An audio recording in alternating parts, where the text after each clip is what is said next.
right. Good morning, Joe, Buenos días, señor.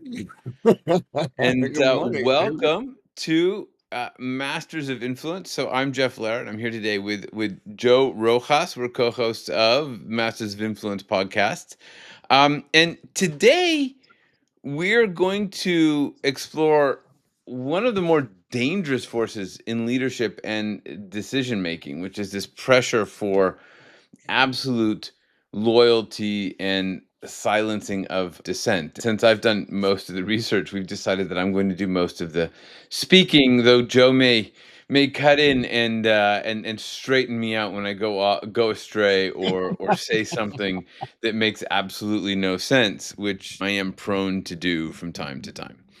It's Um, okay. I'll pull you back off the cliff. yeah, just pull me back off the ledge, man. Just pull me if I go down some crazy tangential pathway here.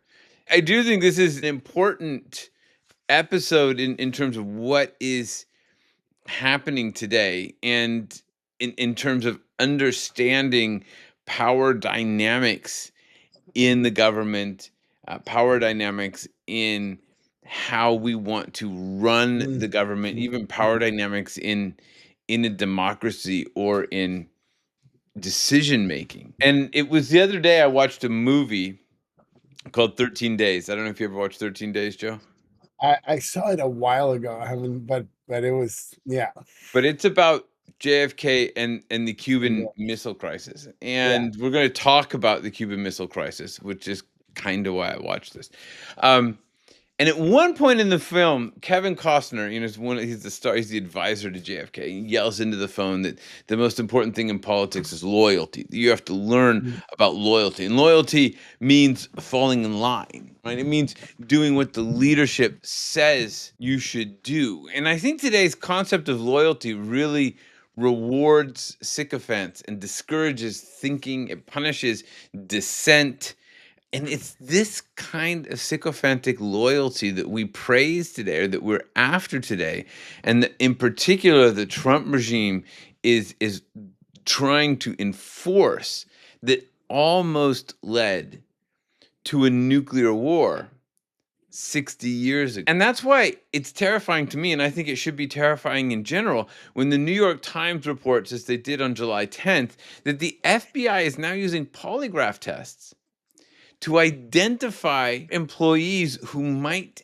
disagree with leadership. So they're not looking for liars, they're not looking for people who've broken the law, they're not Not looking for cheaters, fraud. not yeah. They are asking senior employees whether they have said anything negative about Mr. Patel, the director of the FBI. And this is according to two people with knowledge of the questions and others familiar similar accounts. Now, Joe, I don't know, have you ever said anything negative about me? All the time, like Yeah, a exactly. I mean, what are you couple talking hours about? Every time we get off the phone, I'm like, "Who the hell is this Joe guy? What the hell's going on?" But I mean, the idea that you would never say something negative about leadership, about people making decisions, about those that you work with, is kind of absurd, really. But this isn't about national security. It's about rooting out dissent, and it's working. You know, President Trump's political appointees have tightened their grip on the FBI, forcing out employees, putting others on administrative leave because of previous investigations that ran afoul of conservatives and a belief that the Bureau has been politicized. The list has ballooned to include some of the most respected officials in the highest ranks of the Bureau. The exodus is dramatic, and these are quotes from the New York Times articles. Others have left fearing Mr. Patel or Mr. Bongino will retaliate for conducting legitimate investigations that Mr. Trump or his supporters disliked.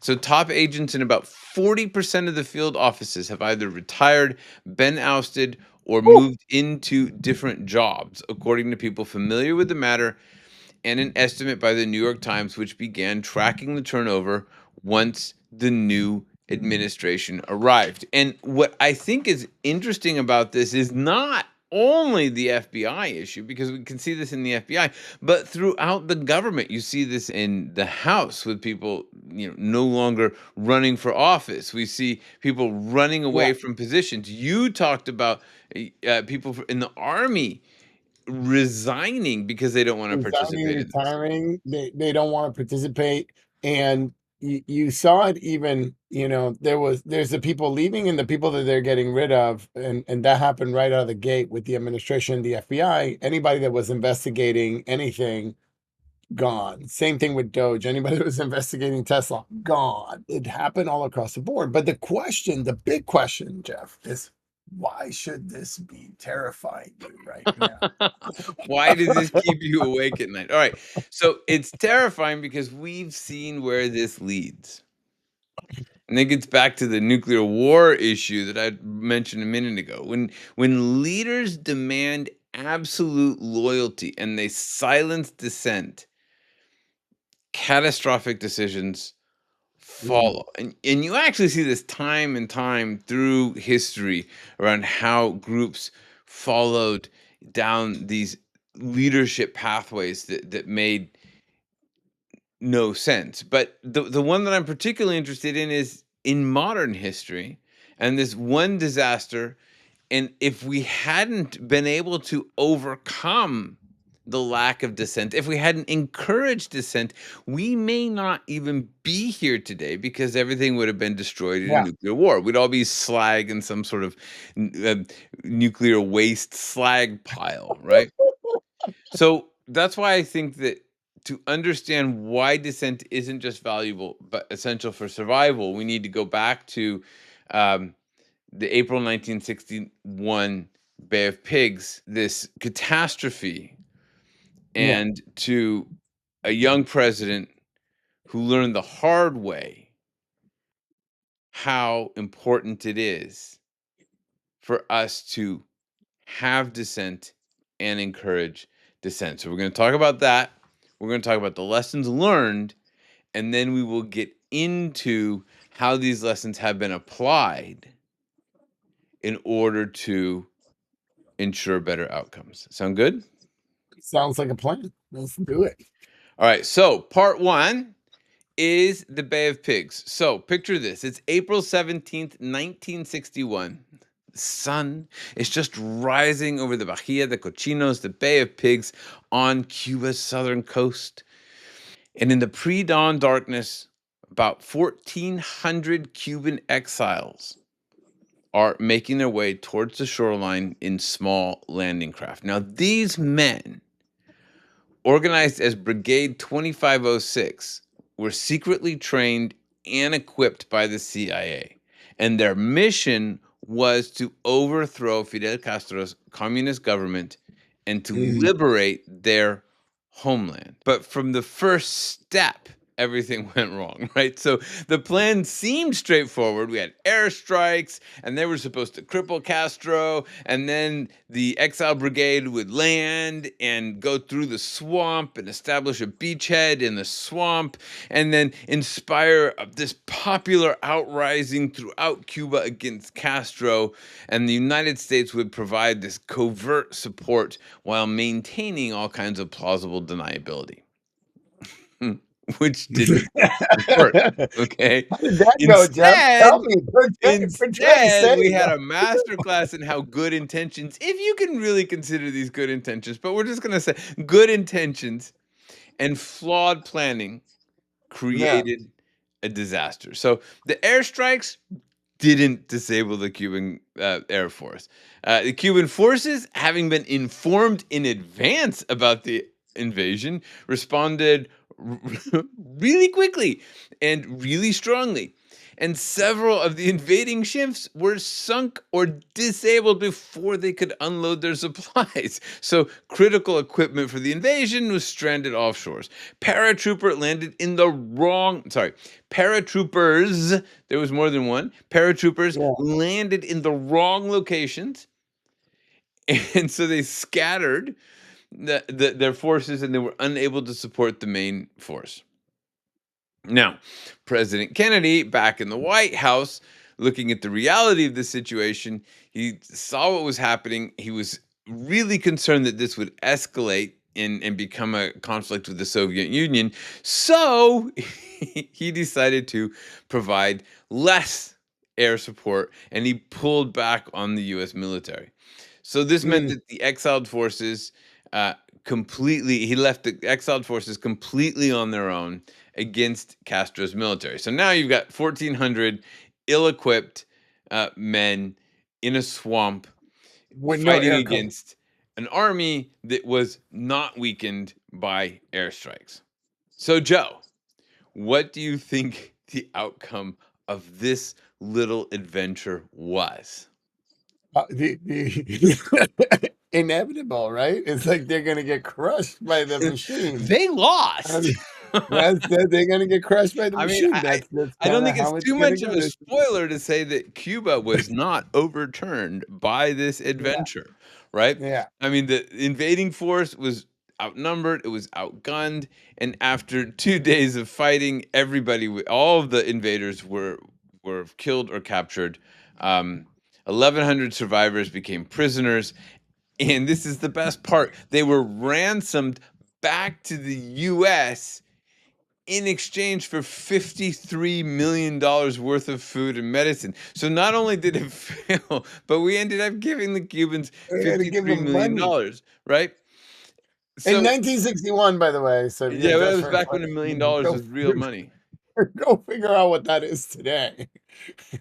And go figure out that was a lot of A lot dough. of money, right? Oh So my so goodness. so I mean, that was a disaster, right? It made the US look like buffoons on the Yeah, world stage. And yeah, it it didn't just not weaken Castro, it strengthened his position in Cuba and it brought him closer to the Soviet Union. and So it humiliated the US on the world stage, really. It's like, exactly. yeah, Exactly. So here's right. So it made the US just look aggressive, incompetent, and that's really not where you want to be when you are fighting a cold war and trying to make the other side back down, right? yeah, So, and then domestically, people apparently were not super excited about Kennedy doing this and creating these issues. Apparently, Americans didn't like looking like buffoons on the world stage. And okay, here and was now poor Kennedy, and Kennedy had been in office for 3 months at this point.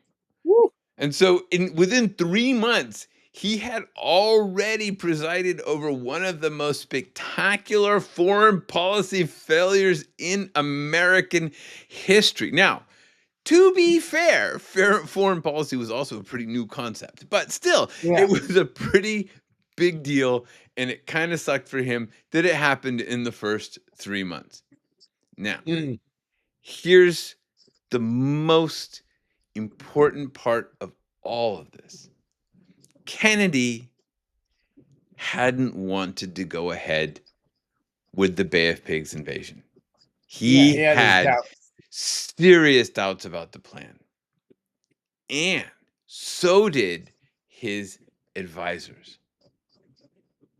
So the question is, when you've got the president not wanting to do it and you've got his advisors not wanting to do it, Why'd they why do it? did it happen? Right? Why'd they Seems do like it? a Why did they reasonable do that? question.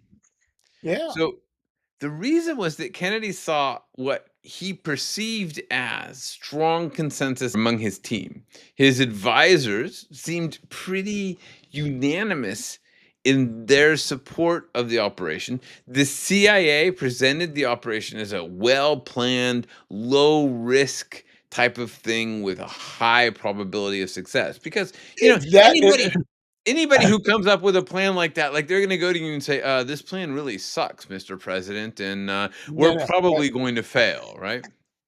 here's the thing. If you've seen the dealings of the CIA throughout their whole time, if they come to you with a well put together, well-oiled plan where everything's gonna work, no, yes, no, it's not gonna But work. it's like It never it's like has, they've like, never heard of Murphy's Law, right? I mean, if anytime you go and say, "Hey, This is almost guaranteed to win. I don't care who Yeah. put together the plan, run away, Right right? away. Because it's We've seen it everywhere. We've seen it in every single action that's it's tried to be regime change, from weapons of mass destruction to this one to that one to the other one to you see it all of it. over and It's over, all and all of these yeah, issues that you've talked about have actually come up to exactly the same problem or the same factors that we're going to talk about here. Um, but even so, military leaders endorsed it. His cabinet appeared to be behind the plan. And the only problem with all of this wasn't actually that it was a bad plan. I mean, it was, but that wasn't the problem. The problem was that the consensus itself was an illusion. The advisors had serious reservations about the invasion. They didn't like it. They saw the risk. They questioned the assumptions. They knew about Murphy's Law, but they kept their doubts to themselves because they thought that Kennedy supported the operation and they yeah. didn't want to appear disloyal or go against the president's wishes. Now, later, Arthur Schlesinger Jr., Kennedy's advisor and historian, later wrote about his own failure to voice his concerns. And what he said, his quote was, "I can only explain my failure to do more than raise a few timid questions by reporting that one's impulse to blow the whistle on this nonsense was simply undone by the circumstances of the discussion," which is Mm. kind of a complicated sentence that you have to read 3 times. So basically, what he's saying was, I can only explain the fact that I didn't say anything because nobody else was saying anything. Like the Nobody else was conversation, saying anything, and didn't want to look like the prick who and was I didn't want calling to stuff look like out. the idiot, right? Right? One's impulse to blow the whistle on this nonsense was Yeah, undone by the circumstances of the discussion, yeah, right? I knew it was nonsense, but but it, I I didn't I want to I be. I but the didn't want to be discussion looked was at such like that I didn't want to stand up against it. And others felt the same way. They sat in meetings, they listened to plans, they all thought they were flawed, but they watched this momentum building towards disaster, assuming that everybody else was on board. Mhm. Kennedy himself later said that he couldn't believe he'd been taken in by such a stupid patchwork plan as the one presented to them by CIA representatives. But fine, the damage was done, and a president who didn't really want to invade Cuba had authorized an invasion because his advisors, who didn't really want to invade Cuba, had failed to voice their dissent. Yeah, So, this is the Bay of Pigs disaster. It's not a military failure per se. I mean, it was, but that's not the point. It was yeah, more a failure of decision making process, a failure that nearly cost us our civilization entirely just 18 months later. So, what was going on? This is part 2 where we look at what kind of decision-making failures were happening here. And 10 years after the Bay of Pigs, a Yale psychologist named Irving Janis began studying the disaster and looking at others like it. He wasn't looking at the weapons of mass destruction thing with Bush. However, this that entire episode was actually later interpreted through the same framework. yeah, But what he discovered was so important that it changed how we understand group decision making and how we think about having group discussions. So he published an essay in the Yale Alumni Magazine explaining how a group of intelligent people working together to solve a problem can arrive at the worst possible answer. Not just a bad answer, but the worst the possible worst answer. possible answer. And he called his theory groupthink. And a Yale political science named Donald Green did today. I wrote today, but I think it was probably a couple of years ago, that the term groupthink comes up once a day in common conversation. It is one of the most common topics, and that essay remains the Alumni Magazine's most requested reprint. And his book on groupthink, Janis's book on groupthink, is still in print as a college textbook. And Mm. this is what, 60 years, or well, 50 years now after after he published it. And the problem wasn't the Bay of Pigs. Like I said, it was he looked at other fiascos. He looked at the failure to protect Pearl Harbor, escalation in the Vietnam War, and other catastrophic decisions throughout history. And in each case, he identified the same process. What are we going to? Notice how all of these are US military. Well, okay, but they're U.S. military because that's what he was studying. I think I know, that's what he was I studying, but, if you look across the board, even if you look at back at the time of Caesar, there was always this group think that led to a bad idea, the worst throughout possible idea. history, I mean, you can even think of I think the Spanish Inquisition is probably along these lines. I think, Yeah, um, absolutely. That's the worst possible idea. right? Is everybody's following down this path of stupidity. Oh, yeah, You might even talk about the Holocaust, because people woke up from the Holocaust and they're like, "What the hell was I thinking?" It's like that same kind of reaction. Now, certainly there were zealots, but yeah. I do think as well there was a lot of this. Well, everybody thinks it's the right way to do things, which doesn't Well, excuse it, but it does start to explain the thinking. but that's what you said is key because when there are zealots, what happens is it begins to make sense because there are these zealots. It's like if they believe it so ardently, if they believe this must be real, and so then that's when groupthink kicks in, and you kind of lock in Right. to the action, and you surrender to the action. You surrender to the stream that it's like a stream of a river. It just pulls you, and you're just in It it, just and then pulls you're you right along. along. Yeah. And I think that that explains a lot of, why people give in to zealotry, why people give into the cult like thinking. I think some of the decision Yeah. making that we've talked about, and trying to understand why are these things happening. A lot of them are happening because of the strength of the zealot and the desire stay in harmony with the group and to not Yeah. stand out. What he said, in each case, he identified the same pattern that he called concurrence seeking. And clearly, he went out of his way uh, to make these things unintelligible to normal human beings. But but concurrence seeking is the dangerous tendency of agreeing with the Yeah. group and those in power for the sake of solidarity. Again, agreeing with the group and those in power for the sake of solidarity. Yeah. So what he said in his words, participants adhered to group norms and pressures toward uniformity even when their policy was working badly and had unintended consequences that disturbed the conscience of the members. Mm. And members considered loyalty to the group the highest form of morality. Now, think about that in today's context.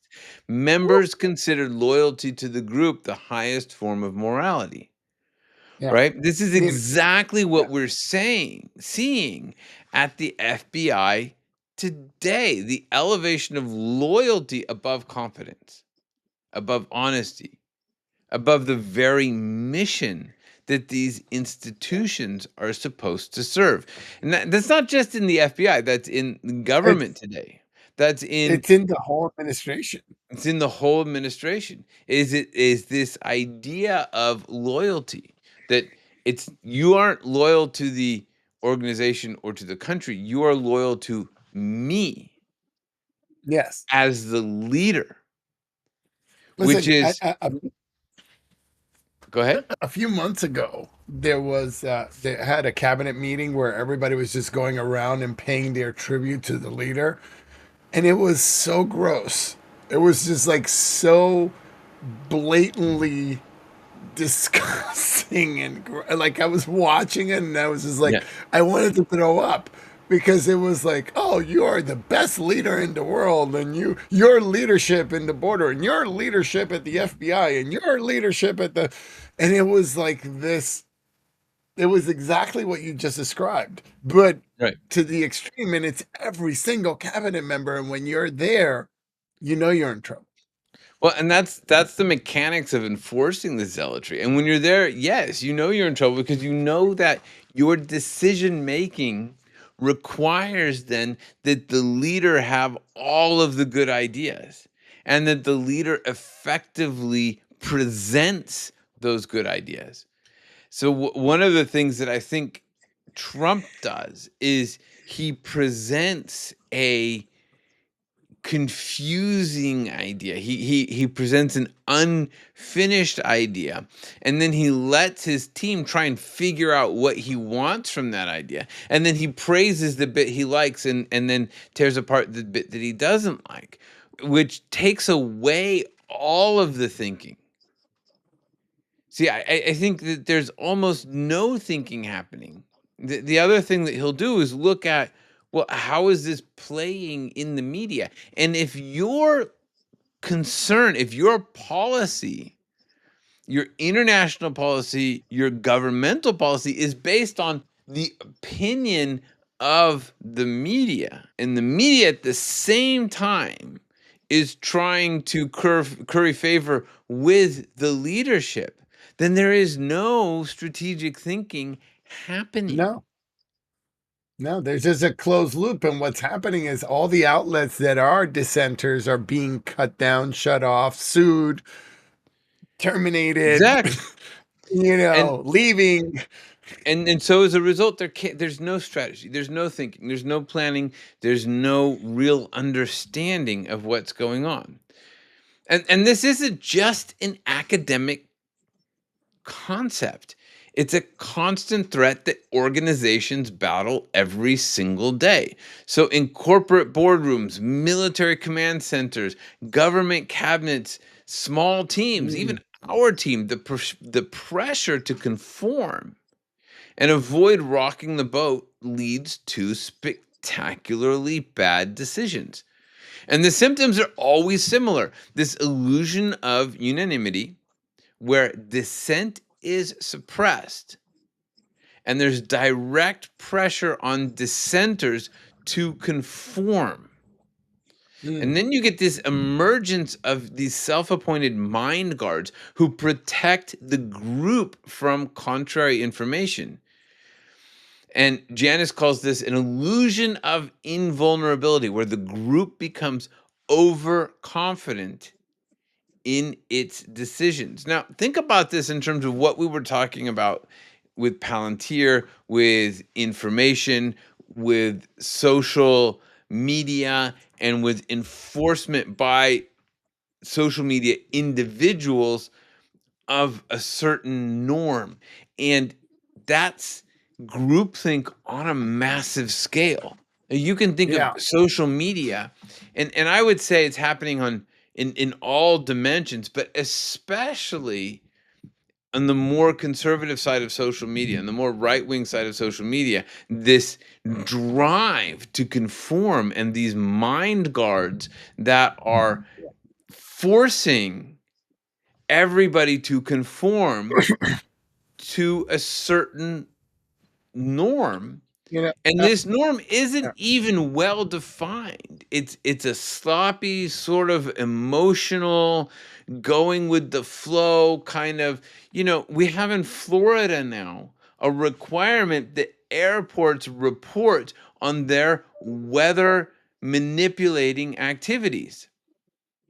There are no weather manipulating activities. It's not happening. It's like all the people at the airport said, "Well, what am I supposed to do? Like send in a blank piece of paper? What are these weather manipulating activities?" very But this is activity. the state of our decision making when somebody says, "Hey, the government is manipulating weather." Now all of a sudden we just go down this pathway. You can't dissent. You can't say no. So the only thing you can ever do is double down on it. And now we are spending resources on assessing weather manipulating activity, even though we know for a fact that it doesn't exist. Okay? And just for the record, yes, I do know that there have been experiments with seeding clouds to get them to drop some rain, and those experiments have been somewhat successful. Not enough that anybody does it, but that's a far cry from manipulating the weather, causing tornadoes, causing hurricanes, causing floods, right? Seeding clouds is the extent of weather manipulation. It's never really worked. And even if it did, that's not what they're talking about. So Yeah. this is where like Janis really discovered that this agreement leads to catastrophically bad decisions. So when smart people start challenging each other, worse, when leadership stops looking for smart people to challenge them, when loyalty becomes more important than truth, capability, experience, learning, and when dissent is seen as disloyalty rather than a necessary check on power, disasters follow like clockwork, right? Just like night follows day, just like the end follows the beginning, disasters come out of this thinking for the same. It's not just that the Yeah. decisions are bad, it's not just that the decisions are a little bit mistaken or go in the wrong way. When we do this, the decisions tend to be disastrous. They tend to do things like cause us to invade Cuba, even though we don't have the resources or the capabilities to do so, even though we haven't done all of the training, even though we don't know what the hell we're doing. We create actually worse situations, than if we hadn't had groupthink. This is why groupthink is this constant battle for governments and for corporations, right? Because it's not enough to hire smart people and hope for the best. It's you have to Yeah. manage these group dynamics, and the very dynamic of group decision making, actually this natural human desire to belong and to avoid conflict, work against good judgment and good decision making. And as our decision making becomes more and more impactful, as it's as it affects the entire globe, all of humanity, right? As this becomes important, then leaders must create systems and cultures uh, that not only tolerate dissent. It's not even about saying, "Oh, dissent is okay." You have to encourage Encourage it. dissent, Yeah, you have to encourage it. You right? have to inspire it. You have to create a condition where people feel free to have the conversation because you can't figure out the problems if everybody agrees. Because you're never gonna see that gotcha, the hidden thing, the thing the thing that's gonna eat you. That's right. So that means that leaders have to resist that comfortable feeling of being surrounded by people who agree with them. Right? When you have that comfortable feeling of everybody agreeing with you, something is wrong. So you have to seek out those who will challenge your assumptions. This is the lesson that Kennedy learned the hard way. When everyone agrees with you, that's when you should be most worried. And if you, as a leader, are forcing everybody to agree with you, you are forcing yourself into a situation where your decision making will be worse than it otherwise could be. You are forcing yourself into bad decision making, which is the situation that the US is in today. Yeah. All right. So let's talk about the changes that Kennedy made. Sound good? I'm ready. I'm ready. Bring it All right. on. So now Kennedy knew nothing about groupthink theory. So Janis wouldn't publish his research for another decade, right? So Kennedy's out all by himself, but he realized that something was going wrong. He really didn't need an academic theory to recognize that there was something catastrophically wrong with his decision-making process, and he had a strong desire to not repeat the Bay of Pigs. He was devastated by the Bay of Pigs failure. Not just because of the human cost and the political damage, but because he realized that he had been manipulated by the very dynamics, the very structures that were supposed to help him make good decisions. We bring in a Yeah. cabinet, we bring in trusted advisors to make better decisions.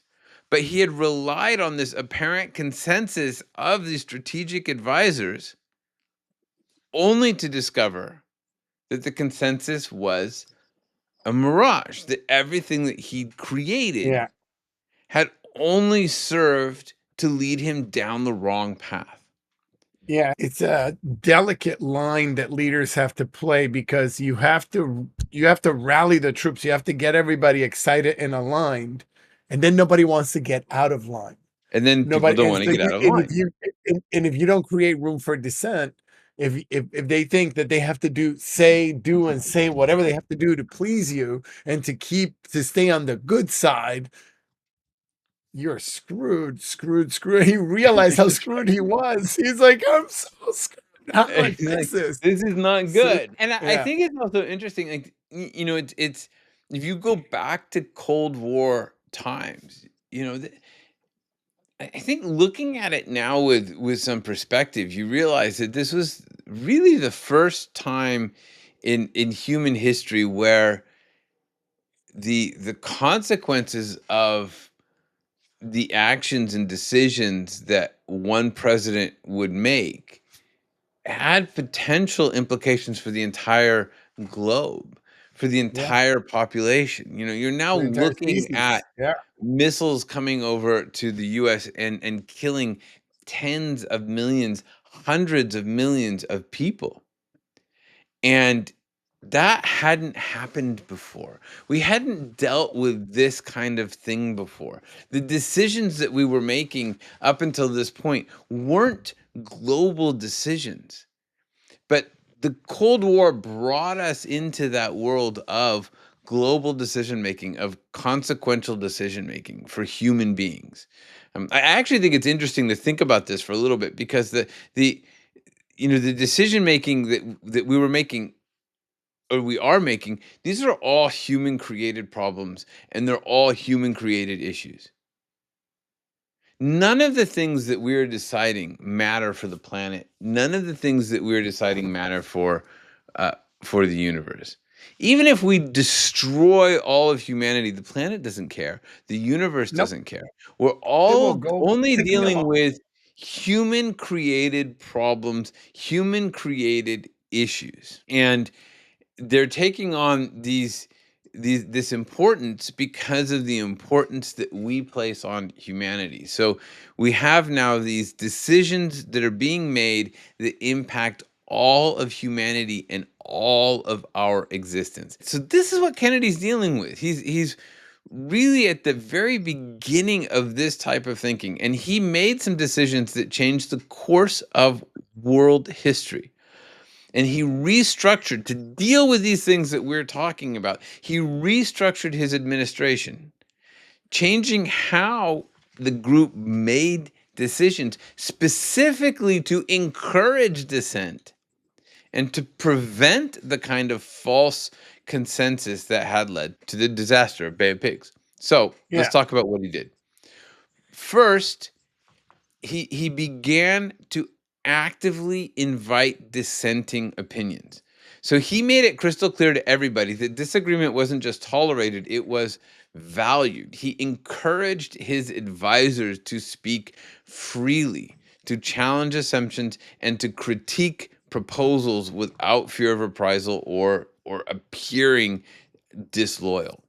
So this is a radical departure from traditional hierarchical decision making, where questioning the boss could be career suicide. And yeah, I also, you're a military guy. I think this also flies in the face of sort of traditional military thinking, where you follow the chain of command blindly and you don't question the chain of command. And it makes me think yeah, of like you had me read that submarine book about the guy yeah. who's running the submarines and Yeah, actually encouraging his own sailors to dissent, to disagree, to have their own yeah. thinking. And I've gotta say, even from the time that I spent 9 years in the military, this was encouraged. Dissent was encouraged. Like, questioning orders was encouraged. Understanding the mission was the priority one. Yeah, Understanding the mission and where the mission could fail was priority one. So this thinking that Kennedy put in actually permeated throughout all the military and allowed for things like turn the ship around, like that. Like, it allowed that's the for book. that. It Yeah, turn the allowed, ship around. yeah, it allowed for that thinking, right? It allowed for that thinking. If you look at even, Jocko Willink's book, everybody's book that's from the military, it's all about how you have to lead up. That's what they call it, dissenting in the military, is you lead up, Lead up. right? Yeah. That's a But term and that I we use. think there is, Yeah, just to get back to your point about the thin line, yeah, there is also a point in which a decision is made and you fall in line. And absolutely. and I think that I think is the challenge of leadership is not so much forcing loyalty, but saying, okay, I've heard all of the opinions. I'm making a decision. And then once that decision is made, everybody Everybody gets in line, works clicks in. in line with that decision. There's dissent and there's disagreement and then there's disobeying, right? Like Yeah, there's and you have to have dissent and you have to have people fall in line. It's not okay for somebody who disagrees with the decision to then actively not participate. It is okay with someone who disagrees with the decision to express their dissent. And I believe there are even channels in the military, and you can tell me if I'm wrong, channels in the military for if I believe that what my superior officer is doing is illegal or wrong, that I have a way to actually go to that leader superior to express the absolutely. dissent, don't I? Absolutely, yeah. So there's this push and pull between following orders and dissenting. Both are important at the same time, which is why leadership isn't easy. The second thing that he did, so step one was he's actively inviting dissenting opinions, but the second thing he did was institutionalize the role of devil's advocate. For major decisions, Kennedy would assign certain advisors to argue the opposing side. Whether they agreed with it or not, their role was to argue the opposing side. So, intentionally seeking out flaws, intentionally looking for risks and issues in proposed plans. And it wasn't about being contrarian for its own sake. It wasn't The about just sake of being having a contrarian, yeah. debate for the hell of it, right? But it was for really trying to poke holes in every proposal and making sure that each proposal faced some rigorous scrutiny before it was implemented.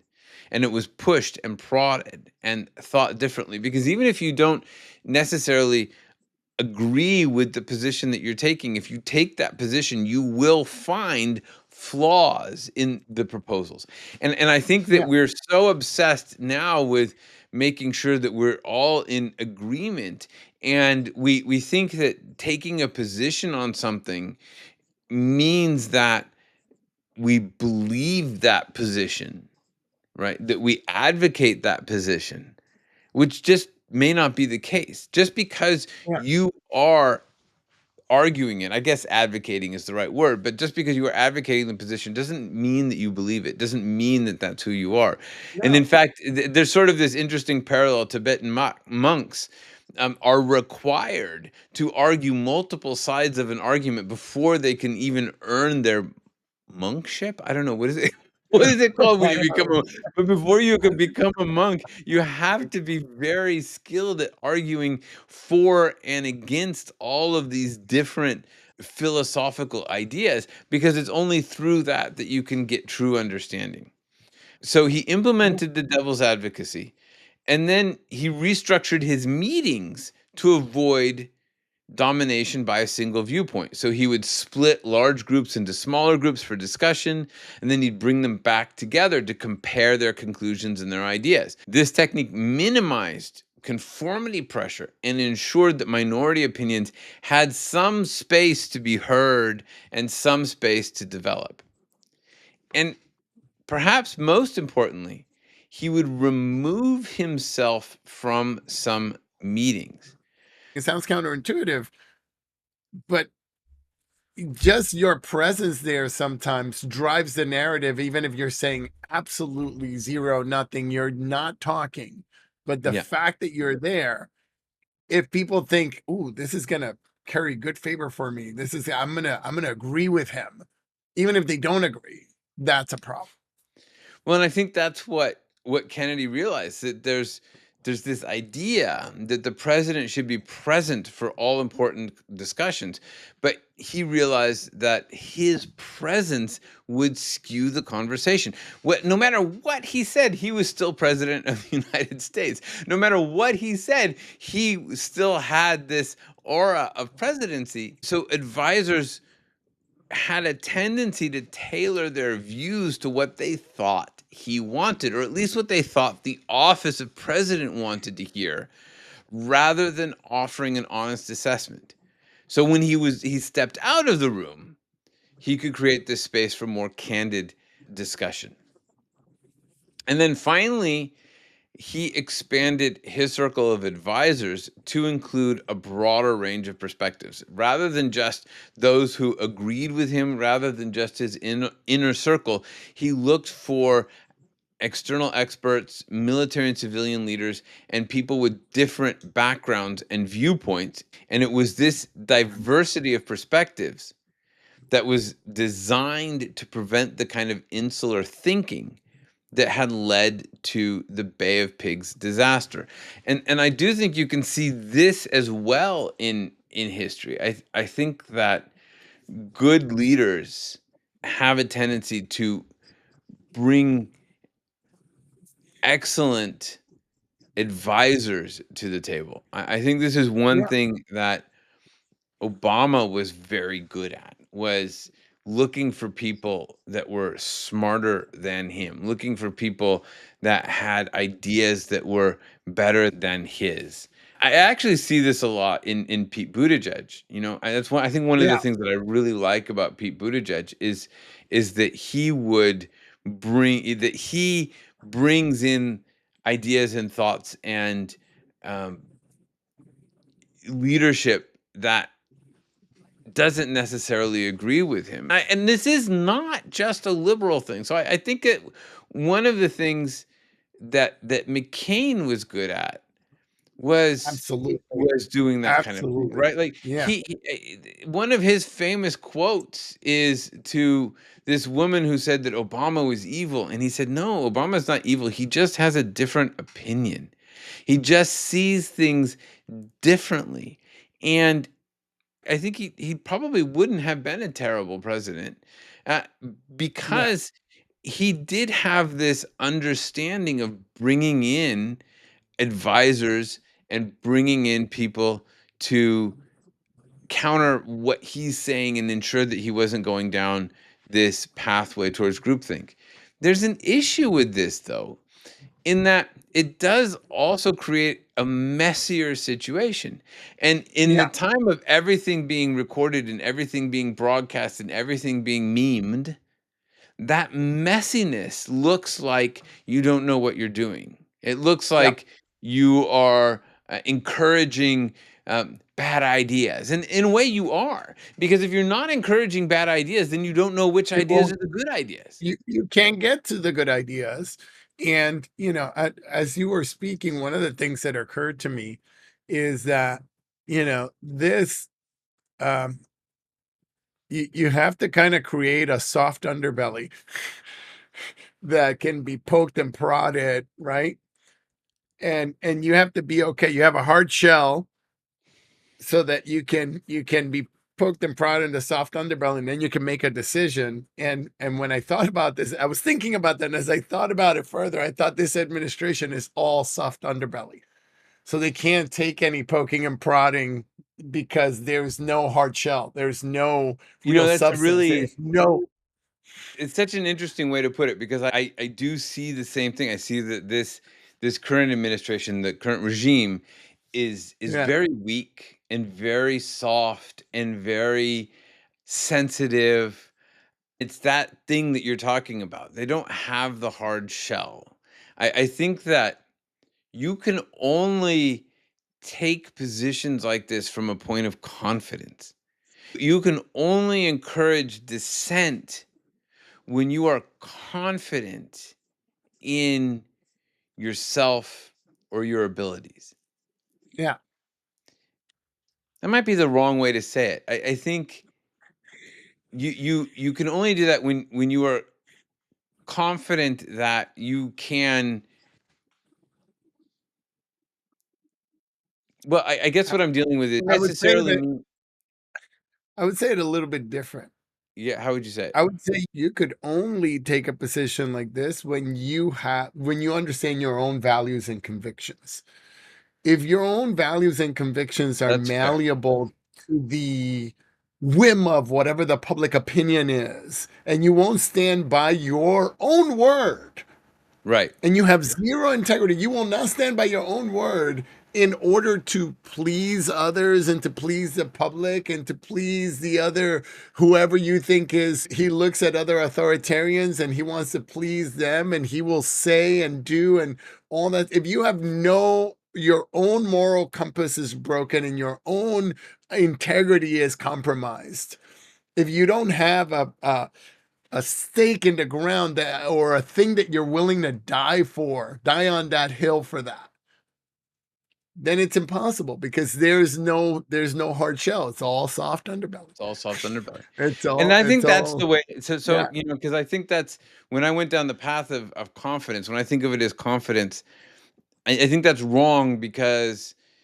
everybody has a degree of imposter syndrome. When you read about yeah, JFK, he wasn't infinitely confident, but I do think he had a strong moral compass. He had a strong thing yeah. that he stood for, and And he had I'm integrity. I'm not a fan of organized religion by any stretch, and I'm not a fan of Catholicism. Okay, but I do think that there's a power that he actually got from his Catholicism, and I think there's a power that people can draw on their religious beliefs that give them sort of that moral compass, that thing that they're Yeah, standing on, and and I'm just realizing that there is some power in that. I think that the risk is that you give everything to that moral authority and you don't encourage this dissent in the decision making, or you can't separate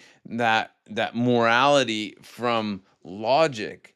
But I think you're right that understanding your values, understanding what you stand for, having integrity to stand for something is in the face of disagreement. in the face of disagreement is what's so crucial.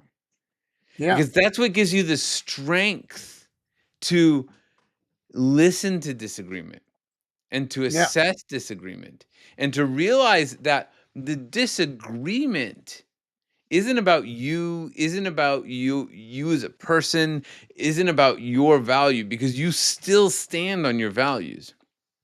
It's yes. about the decision, it's about the ideas, it's about the pathway that you're going to take aside from the values. Well, when you're solid in your own convictions and you have integrity and you realize that it's not about you. It's about the Right. ideas, It's about the ideas. right? But when you don't have that, then it's always about you. It can't be about anything else.